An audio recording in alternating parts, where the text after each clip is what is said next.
Level 1. Situational loneliness. Imagine it's a Friday night. You message your usual group asking if anyone wants to hang out. No replies. Not even a half-hearted maybe. You check your phone again 10 minutes later, then 20, then an hour, and suddenly you're scrolling old chats like an archaeologist digging through your own social life. You tell yourself it's fine, people are busy, but a tiny sting hits anyway. That quiet, uncomfortable feeling of being temporarily low priority. That's situational loneliness, the lightest, most common level. It happens when life simply misaligns. Your friends are busy, your partner is traveling, or you're new to a city and don't know the Wi-Fi password yet, let alone any people. This level isn't about deep emotional wounds. It's about moments. Moments when you're suddenly hyper-aware that you're alone. Think of it as loneliness's pop-up ad. Annoying, intrusive, but temporary. You might feel disconnected for a night, a weekend, or even a few days, but the feeling fades when circumstances change. Situational loneliness usually comes with thoughts like, I wish someone was here. I shouldn't be this alone today. Or everyone else is doing something. It's the psychological equivalent of waiting at a bus stop where the bus is just running late. Irritating but not life-threatening. People hit this level during transitions, moving cities, changing jobs, starting college, ending a relationship, or even having a random off week where you feel like the world kept moving, but you didn't catch the bus. The emotions are real. Emptiness, mild insecurity, a brief sense of drifting. But they're not permanent markers of who you are. The good news? Situational loneliness is like a passing cloud. The bad news? If ignored or repeated often enough, these small clouds can gather into storms, pushing you quietly into the next level, Level 2, social loneliness. Picture this. You're at a party surrounded by people you know. You're laughing at jokes, holding a drink, nodding along to conversations, but inside you feel nothing. It's like watching yourself interact from just a little outside your own body. Everyone seems connected to someone, their inside jokes, their shared memories, and somehow you're participating without really belonging. That's social loneliness, being around people yet feeling like you're not truly part of them. Unlike situational loneliness, this one doesn't care about whether you have company. You could be in a room full of friends and still feel like the background character in your own life. It's like sitting at a table where everyone's speaking a language you almost understand, but can't quite translate fast enough to join in. This level shows up when your friendships are surface level. You have people to hang out with, but not people who understand you. Group chats without depth. Friends who talk, but rarely listen. Social circles where you feel more like an accessory than a person. Social loneliness is sneaky because it hides behind activity. You're going out, you're staying busy, you're connected. But emotionally, you're floating around groups without ever settling into a home. Think of it like standing in shallow water.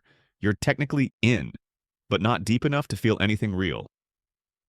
People experiencing this level often describe feeling unseen, replaceable, disconnected, like they don't fit anywhere perfectly. It hurts because it forces a painful question. How can I feel alone when I'm not alone? At this stage, loneliness isn't a moment, it's a pattern. And if this disconnect continues, you start craving not company, but someone who truly gets you. Level 3, emotional loneliness.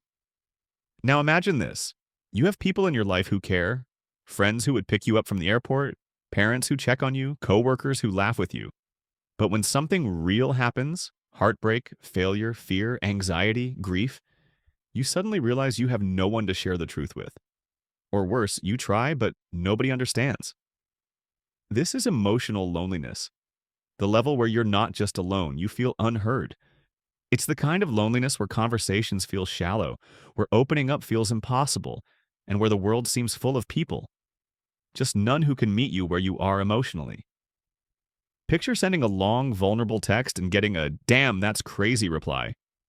Or trying to explain your stress only to be told, everyone feels that.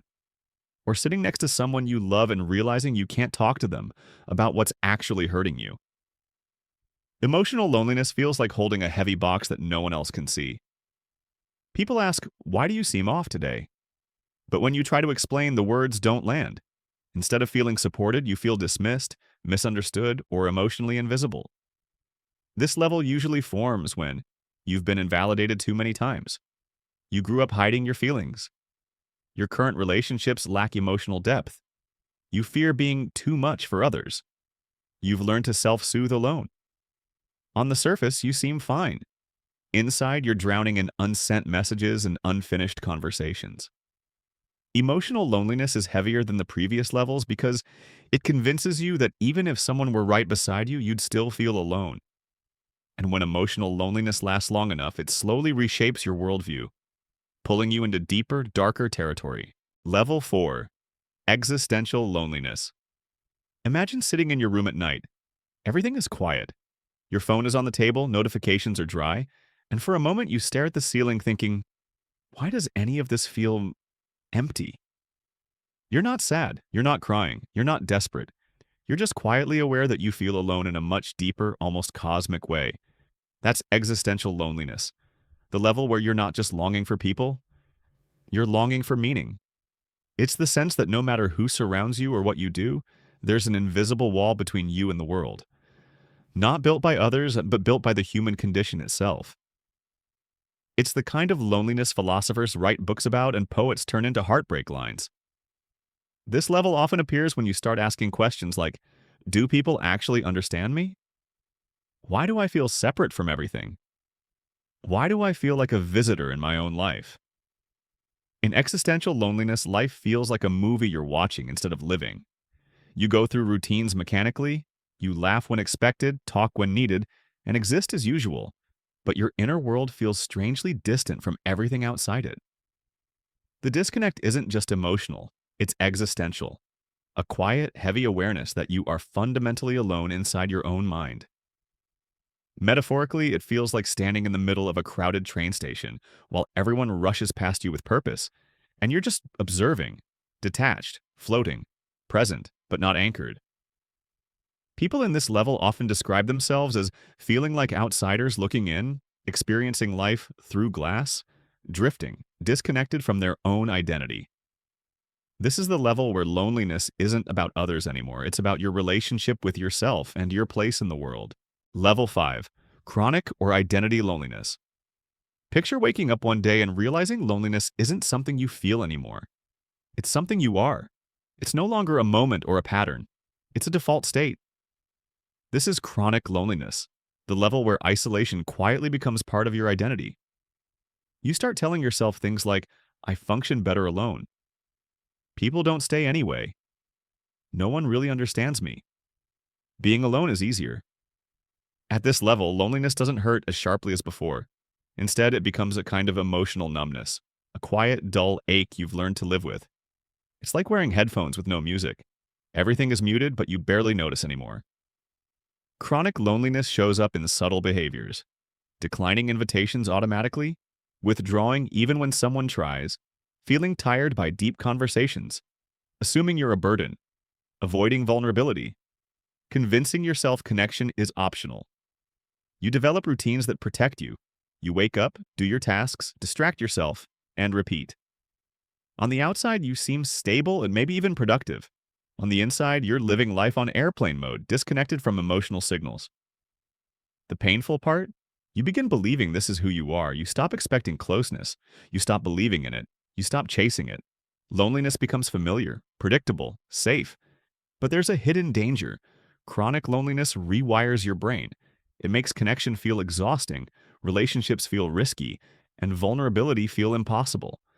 And once you start shaping your identity around solitude, it naturally slips into the final and deepest level. The one rooted not just in the present, but in your past. Level 6. Self-constructed loneliness. Imagine a child who learned early that opening up led to being ignored, ridiculed, or punished. Imagine a teenager who kept getting replaced or abandoned every time they trusted someone. Imagine an adult trying to connect but flinching emotionally because connection feels like danger dressed as comfort. This is self-constructed loneliness, the deepest and most painful level, the one built from wounds, not circumstances. At this level, you don't just feel lonely. You unconsciously choose loneliness, not out of desire but out of protection. It shows up in beliefs like, I don't deserve closeness. If I open up, I'll get hurt again. People always leave. It's safer not to need anyone. These aren't thoughts you consciously chose. They are defense mechanisms your mind built from past experiences where connection meant pain. In this level, loneliness becomes a shield. You avoid deep relationships because you're terrified the ground will collapse again. You push people away the moment things get real. You hide your emotions like classified documents.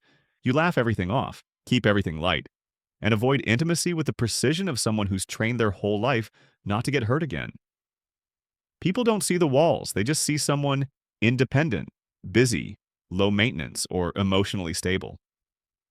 But behind those walls is someone deeply afraid that if someone truly saw them, the real, vulnerable them, they'd run. Self-constructed loneliness is the final level because it becomes self-sustaining. You crave connection but sabotage it. You want closeness but avoid it. You long for love but fear what it costs. It is loneliness not built by the world, but built by your own survival instincts. If you liked the video, make sure to subscribe so you don't miss the next.